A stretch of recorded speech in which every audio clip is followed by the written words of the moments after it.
Hello guys and welcome back to A Case of Distrust. I don't know when this game came out, but it was on sale on Steam now, so I want to try it out, and since I want to read to you guys, and I'm actually gonna stream while I'm doing this, so that will be fun. I'll put my stream, well, not my stream, but my Twitch in the link down below, so you can check that out. Yeah, I'm really excited. I'm just gonna say I have dyslexia, and I don't know how to say that in English, but I have very difficulties reading, and so I'm also not a native English speaker, so if I say something wrong or something like that, I am so sorry. I'm so sorry, but I really want to do this because this game is absolutely beautiful. So yeah, I'm just gonna start a stream right now. So thank you for watching. So I think we'll start him, okay?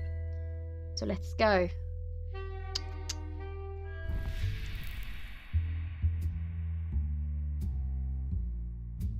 Really like the bass. Oh, I'm so excited. Okay, sorry. I'm just gonna hold a bit of sip of water. That was soda. Who am I lying to? I awoke in my desk chair. Okay. Across from me were his piercing. Already failing. I awoke in my desk chair. Across from me were his piercing amber eyes. They surprised me at first, but I should have known he'd be there. Oh. I stretched and said mid-yawn. Not very nice to sneak into a sleeping woman's apartment. His stare just continued. I laughed. I laughed at his glare. I'd seen San Francisco's screwed thugs, hardened cops, and deadly politicians, but none could ever match his gaze. Oh, who's this man? Sexy man. Oh, it's a knife. I knew I didn't have what he wanted. Reaching into my coat, I took up my knife and flicked it open.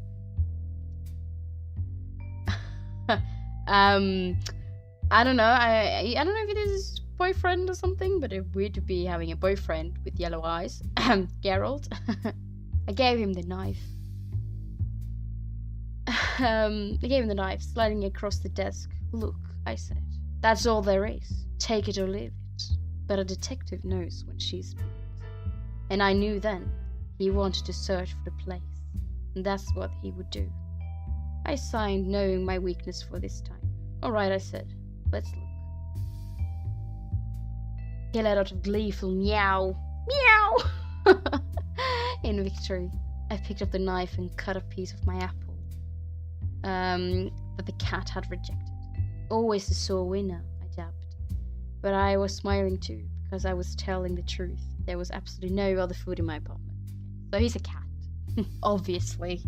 Maybe he's a cat man. That would be funny, wouldn't it? I love cats, by the way. Cats are the best thing on earth. Not joking. The cat often dropped by to scavenge? Oh, the cat often dropped by to scavenge. He made a lot of noise when he thought I was holding out on him. Right now, the place was clean empty. No food anywhere. I had to prove it to him. Oh, okay. I'm just gonna press a lot. Press lamp. The lamp had belonged to my Uncle Louis. He'd been an SFPD officer. I don't know what that is. One who argued policewomen could be good detectives, even while the others jeered at me. I know he'd been right, but my current workload didn't help that claim. Thought about Louis. I thought about Louis more often than I wanted. I was lousy at handling the emotions behind it. Packaged cigarettes were the latest trend, but I still preferred to roll my own. The ashtray was an evidence that it was a practice skill. I suppose I had a lot of free time back then. Okay. I kept a small statue underneath the side table. It had been a police evidence in a crime, and its owner hadn't wanted it back. I took a shine to it, so I snagged it for myself on my way out of the department. That's funny. That's actually very funny. There's a good sense of humor. Okay. Nah. My old notebook, now filled to the brim. I wrote everything down, even the minor details. Never know what can be useful. The first half of my old cases details from the beats I used to walk in, my policewoman days. Policewomen were forbidden from going on patrol, but Louise often overlooked that rule. I like Louise. Okay. A newspaper was flopped onto the floor, its headline about the death of Lenin, leader of the Red Maniac. What is English or Russian? Sweeping Russia. Russia. It seemed that it seemed that Bolsheviks had lost their heads. Oof.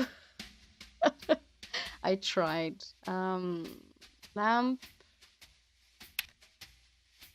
The regular white icebox tinged with yellow with age half blocked the kitchen doorway. My income rarely kept much stock in it, and right now it was empty. Nah, that's a bit sad. Cat had walked into my apartment a few years earlier. He kept coming back, though there was rarely a morsel to eat. He continued his loud meowing until I proved to him the place was empty of food. Okay.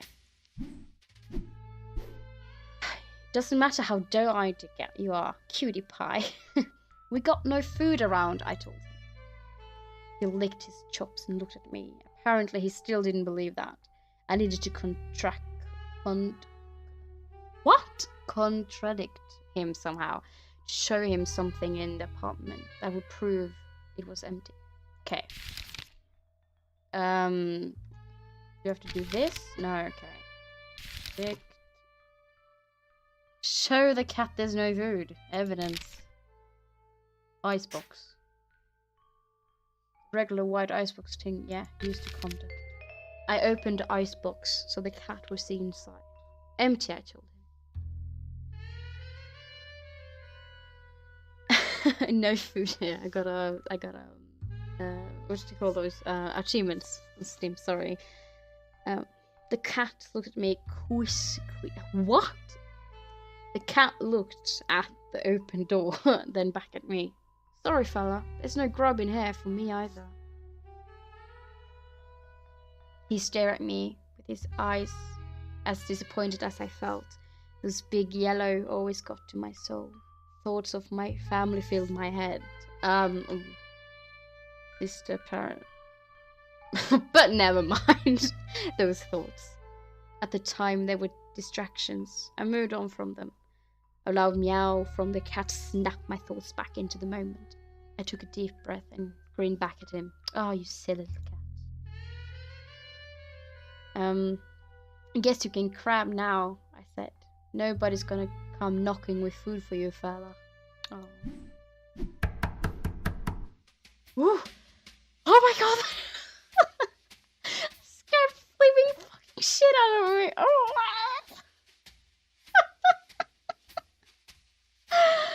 Whew, that was so loud and so realistic. Oh, I wanna. Oh, what is this?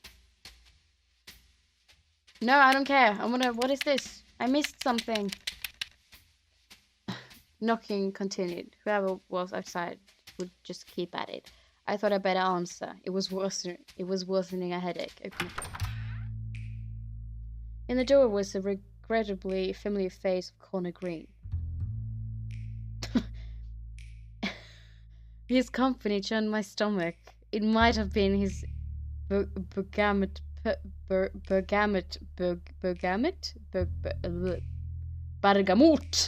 perfume. I don't know.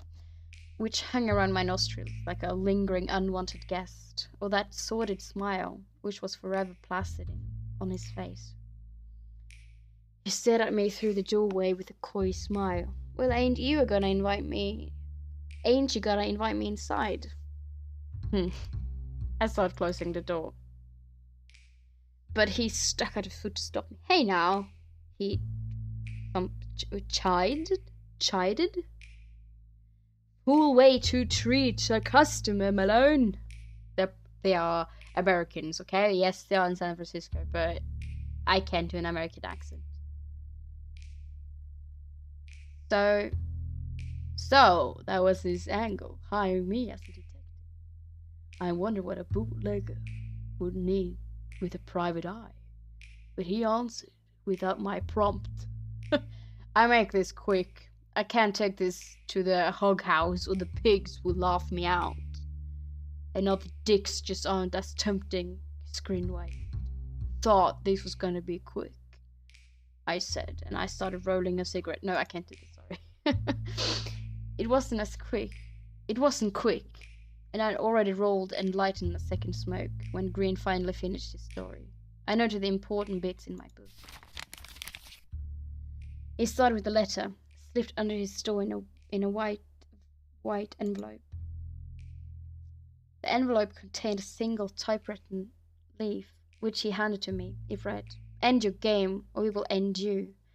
Yeah, it had no signature, instead ending with only a small scribble in the bottom right corner that resembled a black hand. Oof, that's creepy. That's actually pretty creepy. Green had led on a new rum-running scheme, a connection from Vancouver. He'd given a sample to Tiny Paul, with the gangster who ran the Tin Spoon Speakeasy for mob boss Jerry Ferry. What name is this? Ooh. They agreed to buy in for more. Green missed the letter was about his rum running. He suspected Redstone Stable, another bootlegger, of sending the letter. He told me that stable ran a barber shop during the day and gave me the address. Green needed to know who the threat was from, and he'd get Paul's gang to deal with them and continue his scheme to get rich. If I go snooping myself, he concluded, folks see me and I'm not trusting. I'm so sorry. If I go snooping myself, he included. If I go snooping myself, he concluded. Folks see me. So sorry. Can't read for shit, can I? If I go snooping myself, he concluded. Folks see I'm not trusting people.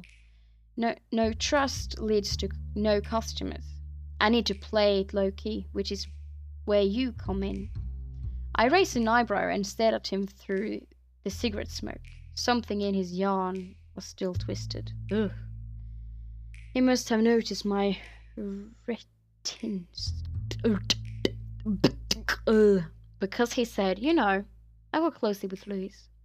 I'm sure he wanted to protect me as much as any other victim. Oh, you fool. My uncle. I was still searching for answers. After his death, he'd been a man obsessed with helping victims and bringing justice to those beyond salvation. With what the ethos I never understood. Now he could have taken his own life. Oh, how he could. Oh, that's so sad. Those thoughts haunted me. I'd quit the SFPD and start my own practice, taking his philosophy. Was Green worth my time? Would he even be worth Louis? Green had tipped off my uncle in a few cases. I wonder if that was enough to warrant my protection. Before I could think past my headache, he threw a bill in my lap. Keep the C-note as a retainer, and don't worry about getting in touch. I'll find you later for a chat. Oh, that's fucking creepy, mate.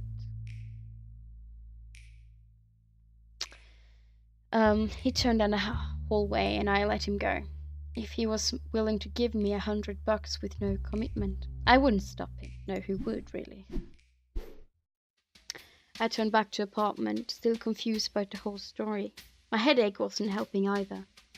Whenever I lacked clarity, I tripped to Southern Coffee. Was usually the cure. Let's do that. I'm going to check this. I have taken copies of the old murder cases from the SFPD records. When I left, I loved reading through them, even though my own contributions were minimal at the time. I longed for those types of jobs. The truth was, any work was hard to find for a female detective. Because it's the 1920s, if I'm not wrong, and yeah. I think I don't know how to say this. Oh my god, I'm so tired. In 1920s, there was not much feminism going on. So, but I'm glad her uncle stepped by. I mounted a gold plate on the outside to read P.S. Malone, private investigator. Oh, ooh, these scenes make me so happy. Southern Coffee. Southern Coffee was a basement dive. It wasn't a modern, hip, or even busy. And it was my favorite place to down some paint. Paint? Ooh, you girl, no. Especially in the company of the best bartender in the city. Oh. I waved down a taxi cab and was on my way. I thought I might talk with the driver to pass the time. Yeah, why not? I wouldn't, personally, but... Sorry. The driver began talking baseball. You know, he started. My bet is that the Seals could play in the majors. His voice had a high pitch and it was just nasally enough to be irritating. Keep listening. I don't want to be rude. Between Shea, Gary, and McWeeny, we got enough guys who know how to hurl a ball, and a middle order of the Warner, Walsh, and the Montague. Oof! I'm so sorry, guys. is unstoppable. Keep listening. Sure, we need a better fielding, but there's no reason we can't snug a glove from out east. Hell, we can play better than half of those teams somehow. Of course, those honors say that the teams would mop up the floor with us, but they're just scared at a competitive coast. Only want the profits to stay with their own cronies? Oh god. But imagine the faces when we beat them in their own parks. What I'd give to see something like that. And you know, he droned out the Seals for what felt like an eternity. My eyes glazed over and I was nearly asleep when he finally shouted, "We're here!"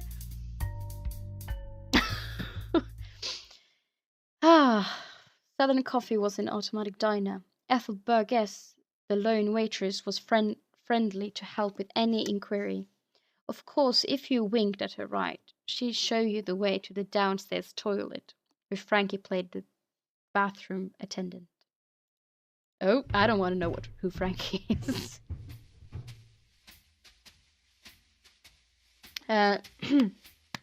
Sorry. Southern Coffee had a distinct feeling of home. A familiar smell of mold in that old basement was enough to put a grin on my face. Ooh, yeesh. Ooh, I love this. The bar stools were crooked and worn. My usual ones were the center.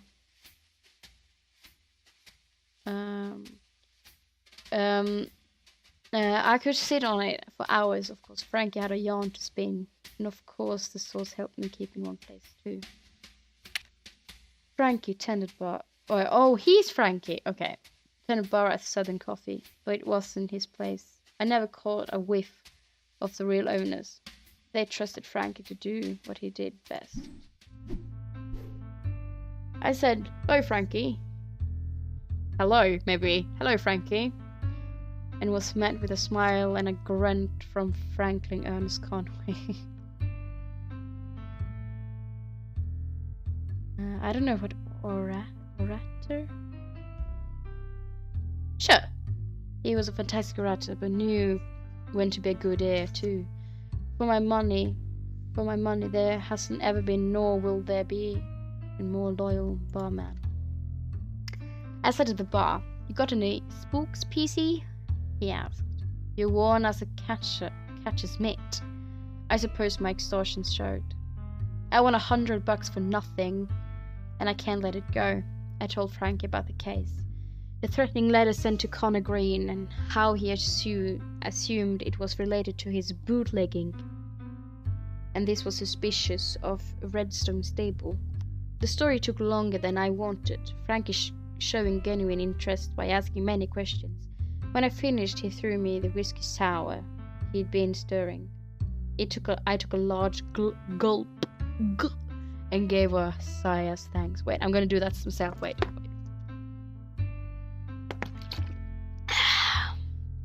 Thanks. Well, Green's case is better than most of what you're given, he said with enthusiasm. At least it's not more of that adultery bunk. Sure, I replied, but I started with a goal in mind. What's the point in helping a man like Green? Frankie clicked his tongue on his teeth. Oh, what? How would you do that? Guess. Lawyer or priest? Why does it matter? Let me ask you. Are the clients you have now the types you want to have? I admitted they weren't. I feel like I'm being honest with this guy. I admit they weren't, and I told him that I'd wanted more from my detecting life. It could be that Green's case shots your career forward, Malone. I sighed and stared at my own drink.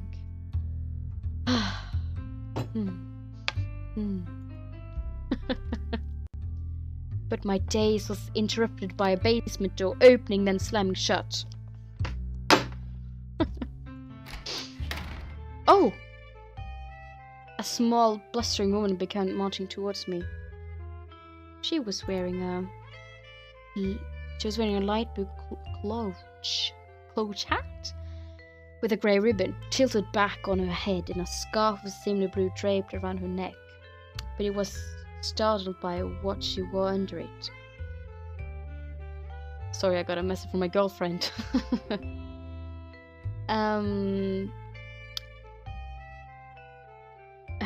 Sorry.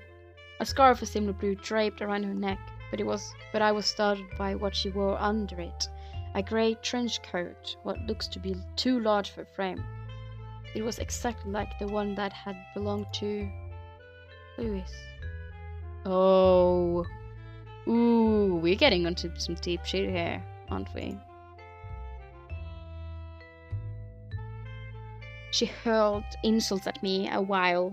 All I could do was sit and take it, until she ran out of gas and started breathing heavily.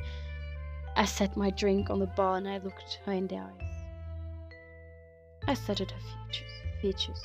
I studied her features more thoroughly. It was plain. She was a knockout. Oh God. Know that she'd finished streaking beyond the latest blush and lipstick. She had a natural soft skin and bright eyes, desired by the opposite sex. Ah, so she's not gay. That's sad. I'm joking. While I was eyeing her, she caught her breath and restarting her tirade. I am the wife of the bum who sneaks into your bed, I asked. The cat? The humor wasn't her angle, and she launched into another poetic stanza. And he just left your sty this morning, she finally ended. And that's when I gathered she was Connor Green's wife. Mrs. Green, I am PI, not your home wrecker, and I don't think your husband in this line of business would want to bed a dick anyhow. What? Her look was pure incredulity. I don't know. Incredulity. A woman in that line of work? She questioned. I don't believe it. Prove it.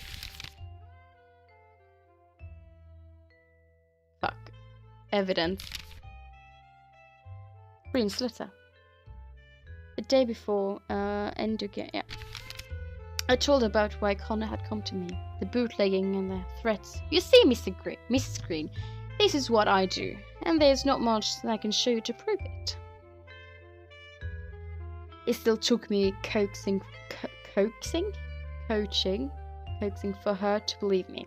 But eventually she came around. She seemed grateful I'd explained it to her. Apparently she had seen her husband leave my apartment, and distraught, she followed me all the way to Frankie's basement and decided to confront me. I suppose I lost my head after what I thought I'd seen, she said, and she began to cry. Oh, Jesus. Oh. Frankie ever to a dimpled girl, came around the bar and held her up. No, that's all right, Mrs. Green. Why don't you hail a cab and send you back home? She agreed, and they walked together up the stairs. What a kind fellow.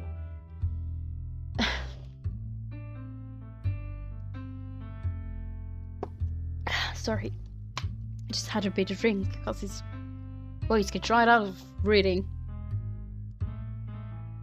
When Frankie returned, I said to him, "Oh, sorry." When Frankie returned, I said to him, You turn night real quick." He snorted and laughed. "Ah, hell, we can't have that siren in here. With a torch yelling like that, every street bugger would have come to her rescue." Mrs. Green, a torch singer? Well, I learned she was Mrs. Connor Green just now. When she came in here, I only see her and little Fanny singing lead of the jazz band, the Tin Spoon. The Tin Spoon, I said. Tiny Paul's joint? That's where the Green was selling his liquor. Say, you think that's where she met her husband? I laughed. You're the real sleuth, Frank. Oh. Sleuth? You're the real sleuth, Frankie. He made a sarcastic bow. I don't think he's a slut. You're a real slut, Frankie. I shook my head. You're telling me you escorted a little torture out just to avoid a bit of water? Frankie flushed and said, "What do you talk about, Malone?" I was never good with emotions, but it was plain that Frankie had instantly fallen for the girl. She's married. Oh, you little. I won't say. You little perv. So what if I had more to squeeze out of her? I asked. What more could you possibly want from Lil Fanny?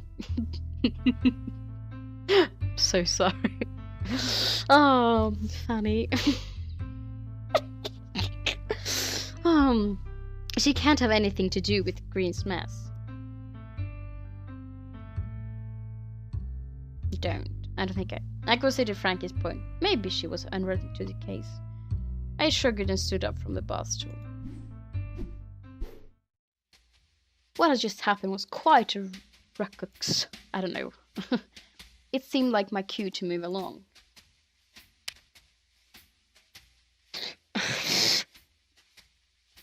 I grabbed the wine bottle on the bar and examined the label. It featured a picture of grapes and the word "sacramental use only." Frankie looked at me with a spark in his eye. "Go ahead," he said. "Give it a try." "Yes." I grabbed a half-empty glass that had been next. Oh. Okay, he didn't drug me. I hope not.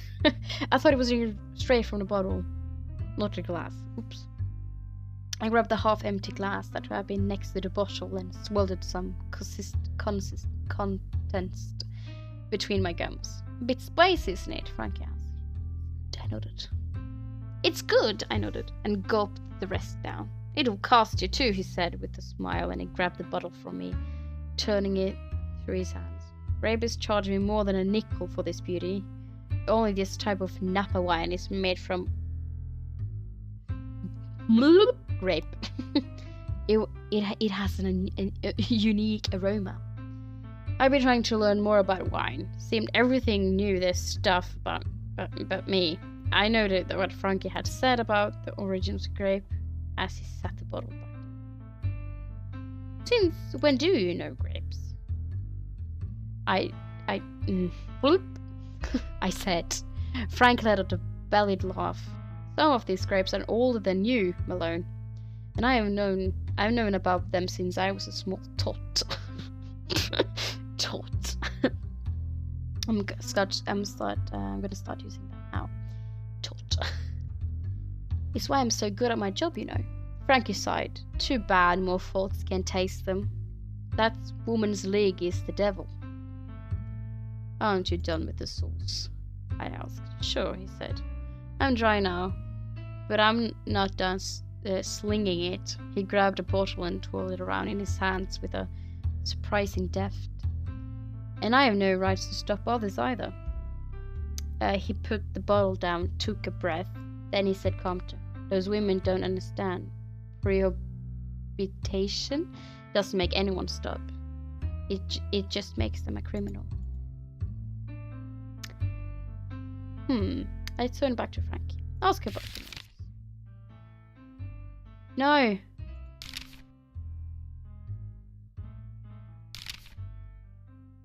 No. Notes. Ask about the notes.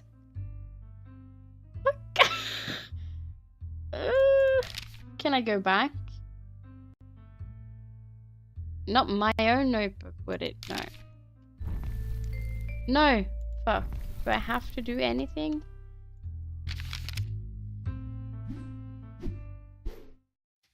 What just happened was quite difficult to queue. Okay. Hey, baby. Once I asked Frank to lend me some cash from the register, he growled so fierce that I decided not to ask again. I didn't think his employers would notice before I got it back, but maybe. He just wanted to save me from myself. Maybe. Okay. The worn stairs led to the outside world. Yeah. No shit. I was heading up the stairs when Frankie called after me. So, what are you going to do? I've been thinking. I've been thinking about little... I'm sorry.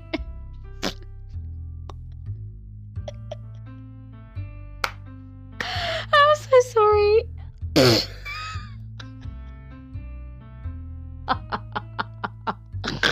Oh no, I get pictures in my head and it's not a good sight. It's not a good sight at all. Oh, I'm nearly crying. I suppose even Mobster had people who cared for them. And she'd be wearing loose old jackets, so perhaps Green and Lewis had been closer than I realized. I guess I'll take Connor Green's bait, I replied. I got nothing better on the stove, and he might need the help. Something still stings, though. Well, what's your plan? Frankie asked. The way I see it, I see 3 goals right now.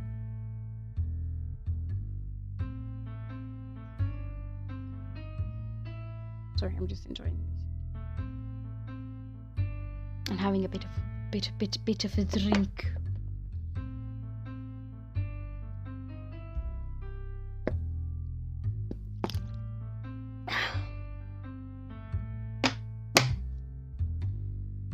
I have 2 viewers. Hello, 2 viewers. Very nice of you to check into my jazz bar. I really appreciate it.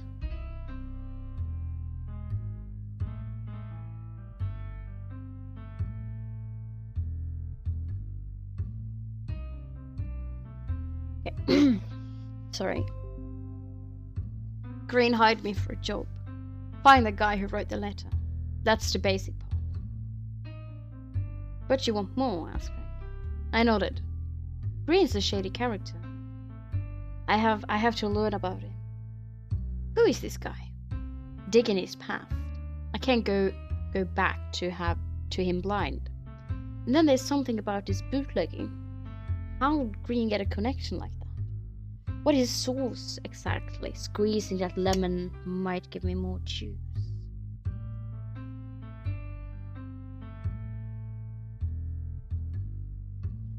That sounds alright, he replied. So, where is it you're off to?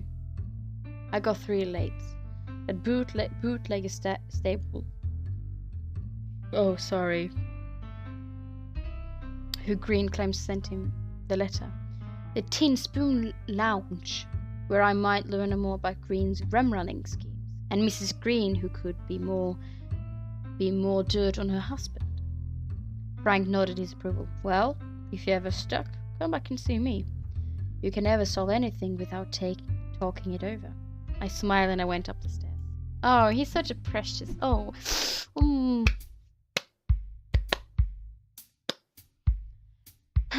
I don't know. I want to go to his house first.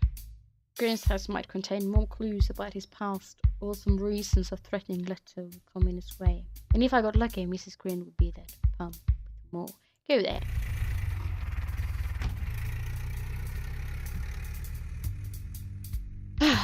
Okay. Okay, I want to talk to him just to see. Our driver gave him the address and stepped through the back door. I debated talking to the driver. Long shift, I asked. Exhaled the driver with as much gravel as cement mixer. Been on the road for 6 hours, probably pulling another 6 before I go back to the missus. Seemed like I waste away in this taxi while the boss just overflowed with his coffers. I kept him talking and he complained about his life for a while. He ended with, "It's the same shit for all us working folks, ain't it?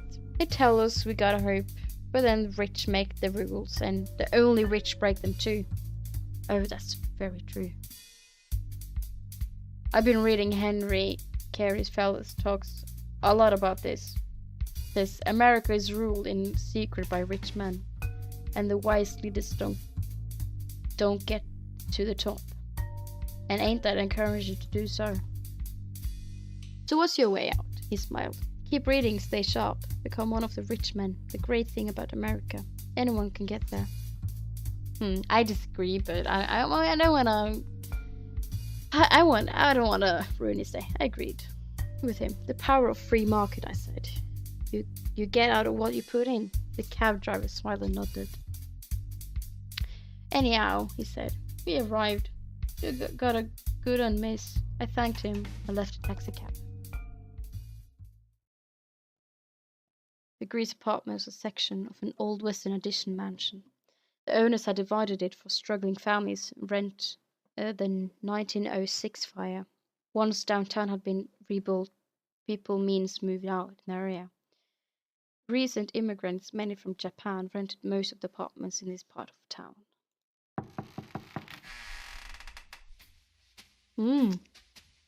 Is she dead? Because that looked like a fine bottle. I knocked on the front door, but I didn't get any response. The latch was undone, so I pushed it open and stepped into the room.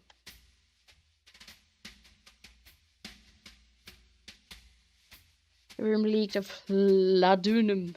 Based on the smell, I imagined she had been enough upon to knock out a horse. Ooh. Empty bottles were strewn around the apartment. I brought one to my nose. It smelled like distinct aroma of laudanum upon mixed with booze, a harsh tonic. I found Mrs. Green slumped in her chair, eyes closed, head rocking slowly. The ashtray on top of the smallest table was overflowing with spent cigarettes. I opened the drawer at the backmost table, and there's 2 train tickets. I mumbled St. Louis to myself. And then he came crackling voice of Mrs. Green. Forget about moving Connor. I won't budge. Her head was raised, but her eyelids remained closed. I asked her further questions, but her head just lolled back to where it had been.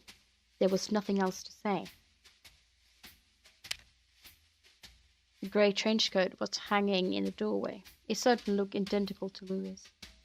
I searched the pockets and found no identifying marks. It might have been a different jacket, but this recent appearance was off-putting. The bottles of the top and the top of the round table was mostly empty. I want to check on her last. Willing plant was found furthest table from the door. I could never keep plants alive either. Even the petals fell. There was still a vibrant yellow. Well, I just really want to or miss anything.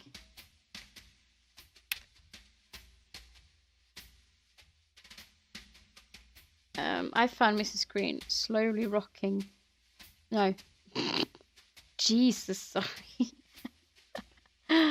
I found Mrs. Green slumped in a chair, eyes closed, head rocking slowly. "Hello, Mrs. Green," I said loudly. She let a loud moan from the chair, then lifted her long moan from... Oh, sorry. She let out a long moan from the chair, then lifted her head, but failed to raise her eyelids. She tilted her head to the side, giggled, and then let it loll back into its place. I shook her lightly, and she moaned again, but said nothing more. Okay.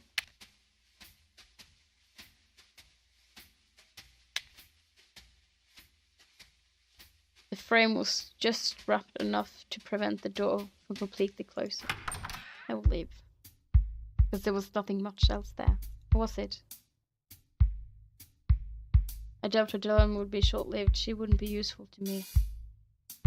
I'm gonna turn back. Just... Okay, we read this. I'm just gonna double check. Triple double. I think I didn't miss anything. I don't want to fuck up. I have never seen any reviews. I've not seen any gameplay of this. So I don't know what's going. I don't know the story. Not seen any claims. I think I'll go to the Tin Spoon Lounge. And the Tin Spoon Lounge was a speaker in North Beach run by Tiny Paul, the gangster that Green had put in with. I'd never been there. The mob keeps a tight lip on their own houses, but I feel it would be a good place to chase Green's bootlegged story.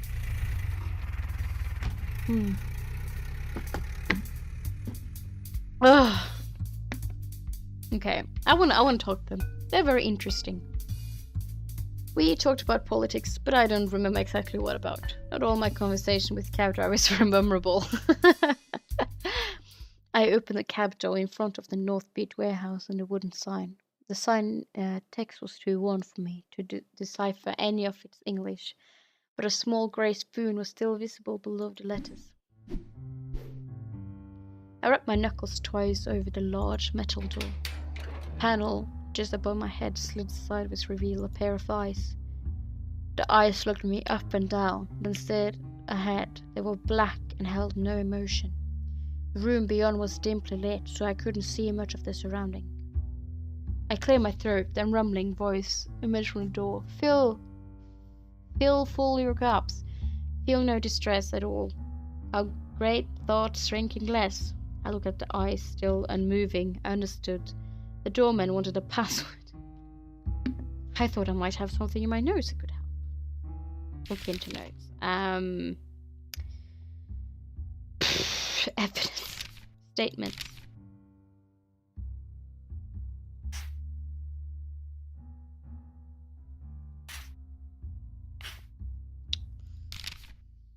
I don't know. Green's house.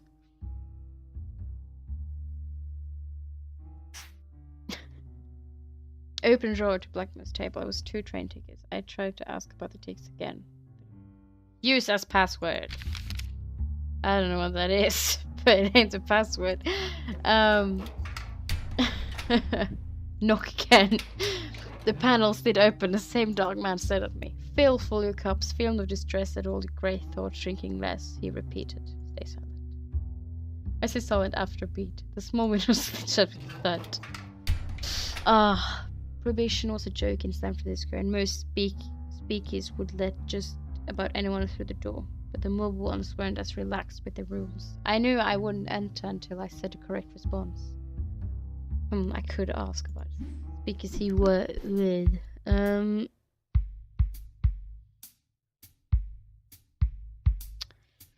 I think I want to ask. Go here. I want to ask him because he said if I was stuck, come back, and I take that as a hint. About talking. Okay, talk. We talked about the weather and not much else. Sometimes text drivers are made for poor conversation partners.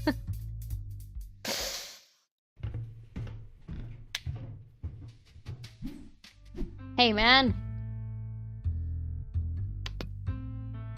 I looked at Frankie. What's eating your kid? He asked. Password. The tin spoon I kept aside joint. He wants a password, but I have no idea. Fill full your cups, feel no distress at all, you great thought shrinking less, he said. Then we gangsters were the riddling type, Frank laughed. All our great thought shrinking less, he said. What? I asked puzzled. He turned and grabbed a bottle from his shelf. Vintage stuff this is. Strange they use it as the code. He handed me the bottle. I read back the label. Fill your cup, feel no distress at all, a grating thought shrinking less.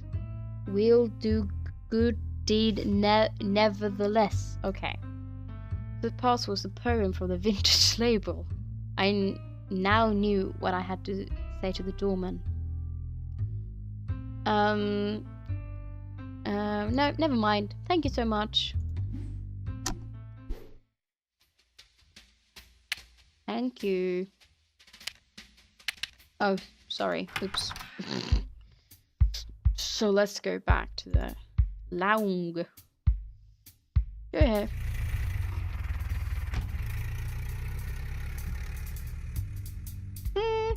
Talk. The Jarvis was an economics student at Stanford, working to pay his room and board. He was an enthusiastic talker, the type of student who had yet discovered that he was not the foremost expert on any topic, and he dismantled the European politics as though they were preaching an unquestionable gospel. I indulged him and listened a while. You see, he said with a proud grin, France and England would be fine. They're going through the same resurgence that's happening here. The war has only made them stronger. I stared out of the window, not caring to continue the conversation. He kept prattling himself and merciful. Yeah, I don't want to be a dick. Knock again. Thank you.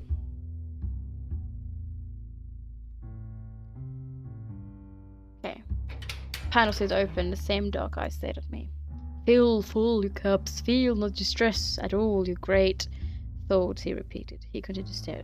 Look a note.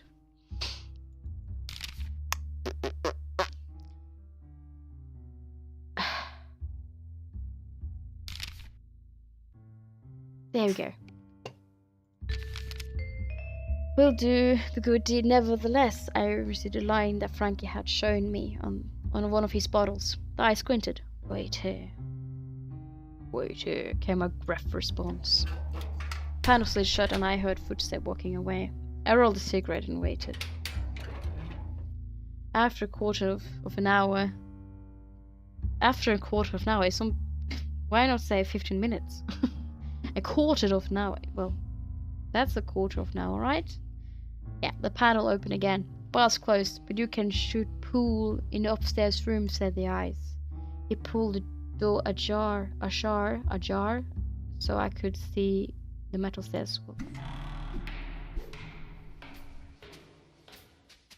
I walked up the stairs and opened the thin wooden door to the billiards room. It was much smaller than I expected for a gangster's paradise. The only light came from the hanging lamps above the billiards table. A haze of cigarette smoke darkened the room's corners.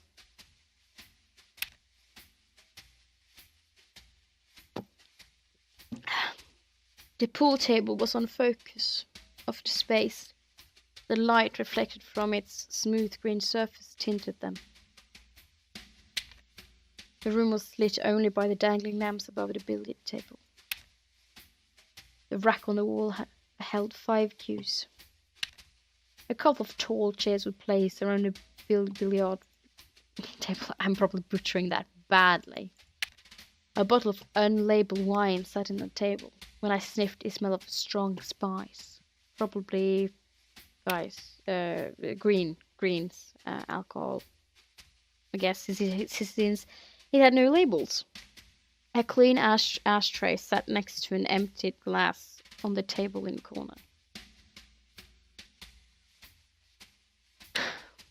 I saw a tall, broad-shouldered man playing the table by himself. Based on Frankie's description, I gathered this was a tiny pool. Talk. I cleared my throat to get to him to look at me, then followed with a casual, "Are you ever gonna take a shot?" He stood up straight. I rested his cue on the table and looked at me sideways. It was the lunchal look of a boy forced to play with his younger sibling. "Hello," he sighed. I asked more about billiards.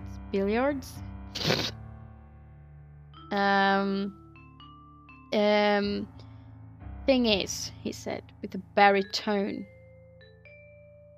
once you clear more balls than the other guy, you got more crap in your way. Billiards is all about navigating through the crap. I never shot much pool, but I thought I might like me more if I... yeah, but isn't this green guy? I'll stick to the cards. I didn't lie to him just then. Stud, blackjack, or bridge? He asked hoarsely. I raised an eyebrow and showed him a sheepish grin. A gambler plays them all. He continued after cracking his knuckles. But I don't think you are here for a game. I asked about green. How's the gamble on that wine? He grunted. Green is setting it up. We're the muscle. What more is there? You like green? You like green? I asked. The wrinkle on his brow deepened. Like or dislike, it don't matter. Sometimes I work with what I'm giving, and he's giving us a good lead. I suppose that's why you're here, Malone. So he know me too. The barjaw man must have looked me up. The bay talks fast. Anyhow, he said, eyeing the billiard table. You need anything else from me? If you want something, better be asked more specific. Mobster never failed to grate my nerves. He wouldn't tell anything useless. I pushed him. Oh, wait.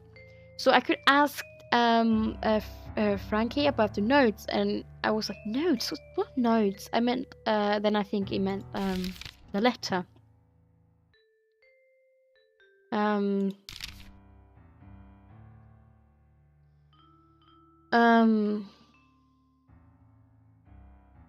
Newspaper notebook, Green's letter. The day before he came to me, Green had received a typewritten letter that ended the game. Know nothing about this note? I asked, and he pulled out a letter with a black can on it. Pennypool looked at the page, then laughed with his whole body. So there's a letter. Green is shaking over that. I'm not losing sleep though. Look, Green and I aren't best pals, but nobody I'll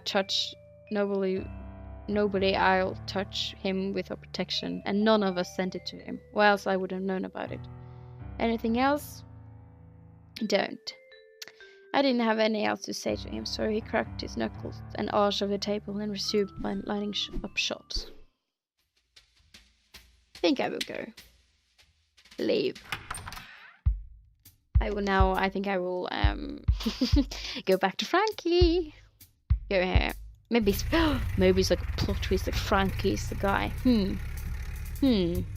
Everyone is a potential suspect. Okay, talk. At your local dance club. I returned to the idol band. I didn't care to talk about dancing. We arrived on my destination promptly. Southern coffee wasn't... Yeah. Now, talk. Now I will ask about notes. Because I'm a fucking idiot. Green's letter. Show Frankie. Pull Green's letter from my pocket and showed it to Frankie. I'm still stumped on this note.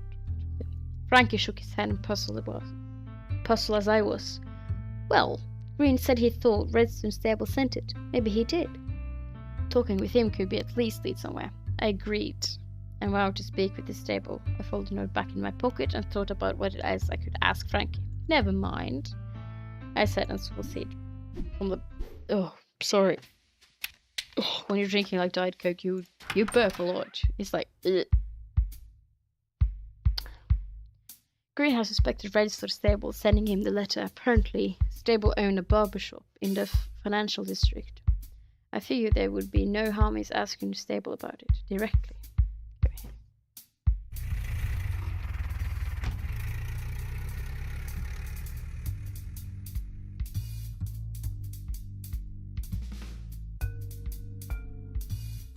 Oh, sorry. I stepped into the taxi and rocked into a comfortable position on the back seat. I thought about starting a chat with the driver. Don't. I peered the window until we arrived. The barbershop was down an alley in the financial district, opposite the red brick Nation Bank. The small bell above the door twinkled and I walked in. The maroon leather chair looked comfortable. It seemed elaborate for a barbershop waiting chair. The hat rack was a deep mahogany engraved with gold etching with red Fraser & Co. furnishing. The two sides of the mirror frame was painted blue, red, and white to look like a barber's pole. They clashed with the otherwise elegant furnishing. The frame of the wall contained a yellow photograph of an old man. He had an authentic smile and held scissor in his left hand.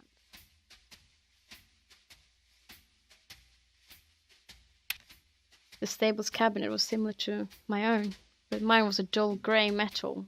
This was a deep red wood that looked heavy.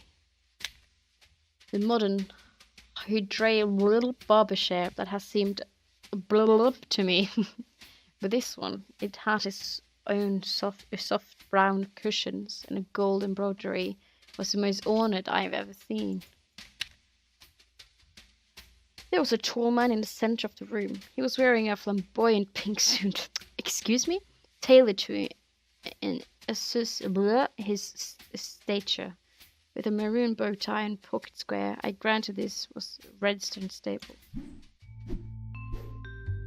The man turned to face me. He grinned, and his squinting blue eyes made the smile feel genuine. I must apologize, he said. We don't take walk-ins. I studied his face. So cute. The wrinkles around his eyes indicated he was at least 40, but the rest of his skin was clean and smooth, like a baby butt. He wore no hat and shaved his head completely bald. When combined with his smooth skin, it hinted at the look of a small turtle. His pink suit and the maroon accessories only added to his eccentricity. He smiled and said, "How foolish of me. Of course you are here for information, Miss Malone." I noted his smooth voice. He paced his words deliberately, with a consistent whiff of satire. Though his accent was American, he didn't use a modern slang which gave him the classical candor. "Well, what do you want to know?" he asked with a genuine curiosity in his voice. "About the notes."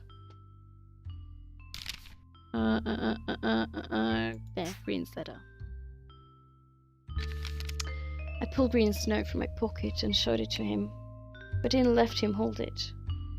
"Green tells me this letter is from you," I told him. "He doesn't like threats." Stable lowered his head, studied the note, then chuckled. His knowing grin returned to his face. "But this is a black hand letter," he said, flourishing a hand towards the paper. "Have you ever seen a black hand letter, Miss Malone?" I confess I hadn't. "Exactly," he said. "You should ring your friend Shipman at the station and ask what it means." Sam Shipman had been one of my uncle's regular partners in his vice rackets. I wonder what Shipman could have to do with the Green's case. Stable seems to think that he had a lot to do with it. I pocketed the letter and continued with my question. But I made a note to stop the police headquarters and seize Shipman. "Oh, Miss Malone," he smiled. "Will there be anything else?" "Nah, nothing now," I said, returned back to the barbershop. Bye. Leave. I think I want to pop into Green's house a little bit. Okay. Probably I wouldn't have gone so much time. But I think I will end the stream there, and because it's late and I have work tomorrow. But anyway, thank you for so much for watching. I'm sorry if a bit messy and it was a bit all over the place, but I'm trying this new streaming service, so I hope I'll fix it soon. And if you want to, you can go to my YouTube channel and check out this video. I will post later. Yeah, I don't know what else to say.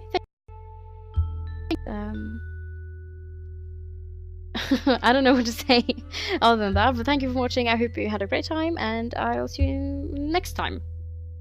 Yeah. So, bye bye.